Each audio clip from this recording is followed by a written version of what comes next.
How to find a better doctor to replace a bad one. Hey survivors! Now I know I have harped a lot on fire bad doctors over and over and over, but I never really told you how to find a good one. Well, I'm going to show you my proven method step by step in this video. So here's the thing, little disclaimer, this is how to look up in the USA. I actually have no idea how the healthcare system works outside of the USA, so this won't be a lot of help. Maybe it will, I have no idea.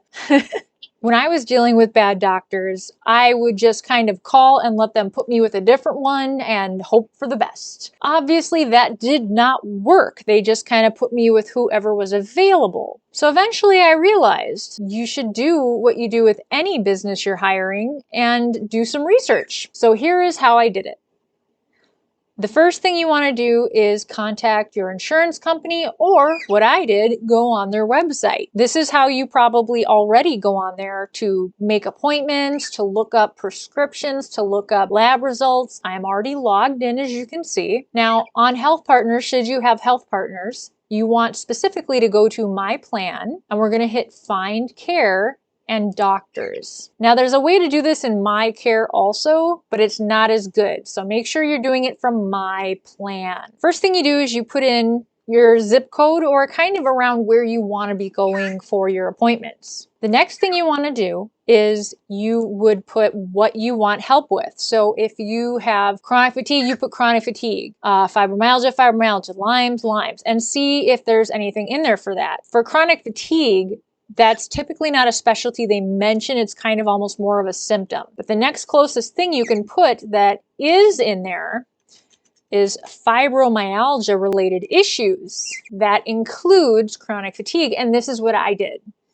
I also have fibromyalgia as well, but you know. So you got doctor. If you know a doctor you want to look up, you can put their last name. Otherwise, leave it blank. And then you'd hit search. So this will look based on distance. So if you have issues with doctor gender, you can look based on a gender.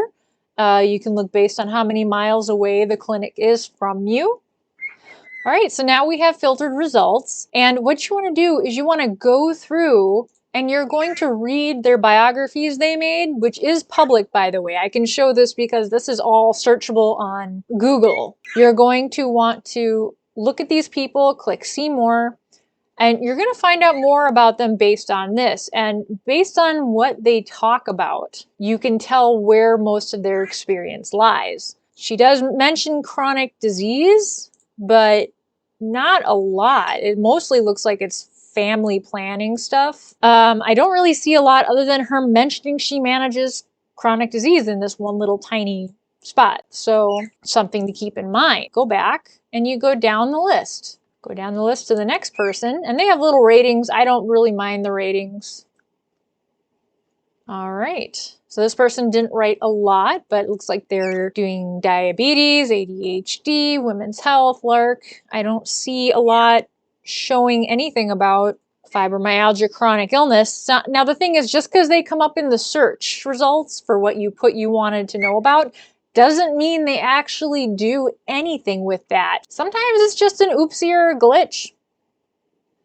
So this one, all ages, all medical concerns, women's health, children, older people, kind of looks like she's a little bit of everything. Joint injections tells me that she has a lot of pain clinic work, so she might be better with pain things. So what you're going to do is you're going to go through this whole list of people and read their bios, look for clues on who actually knows about your issues, make a list of their names. Then what you're going to do is you're going to copy it, and we're going to open a new tab, and you're going to have this list, possible potential people, doctors, paste, and you're going to search that person. Now, depending on how common the name is, you might have to put the location or the state that they're in. So little disclaimer, don't put a lot behind these star ratings and reviews. Usually they're paid for, and usually people don't leave a review unless something bad happened. So I wouldn't put too much behind the reviews themselves unless there's a whole lot of bad ones. But yeah, you're going to go through, you're going to do some research, and you can look for red flags that'll help you cross a name off the list. And if there are no red flags, you might see a review where someone actually mentioned about helping their chronic illness. And then that might be the cincher right there.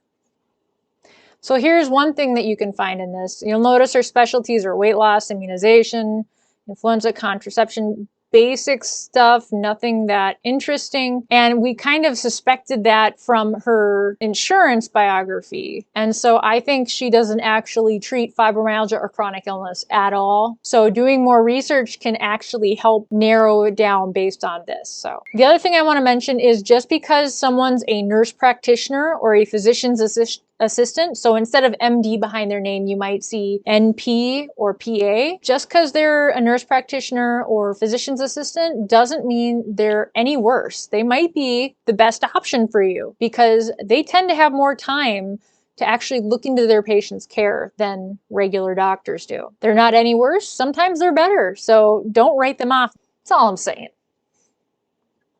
Even if you do find a doctor that specializes in your chronic illness, that looks like they're a really good doctor, that doesn't necessarily mean they're a good doctor for you. You might just clash. You might have different personalities, or as I say, sometimes speak different languages. Not literally, of course, but that can be a problem. And that means you shouldn't see that doctor. It doesn't mean they're a bad doctor, doesn't mean you're a bad patient. Sometimes personalities clash. I've had this happen with a therapist that I thought was going to be amazing, and just it felt like she was picking on me. So we weren't speaking the same language, we were clashing, and I had to drop her as a therapist and find another one that we did speak the same language. Now, you can also call your insurance companies and have them look it up for you, or you could get a family member to do this if you are not internet savvy. I recommend researching and looking things up. And you know what else you should do? You should probably also share this with some other chronic illness friends and support groups that might need it. A lot of people have issues finding good doctors and don't know how to do proper research, and I hope this really helps you all. If you have any suggestions, or if you're from like Europe, UK, and you know some tips and tricks for there, drop it in the comments, help some people out. By the way, if you want to see other chronic illness related helpful videos, I would check these out. And I hope you have a wonderful day. Keep on surviving. Woo!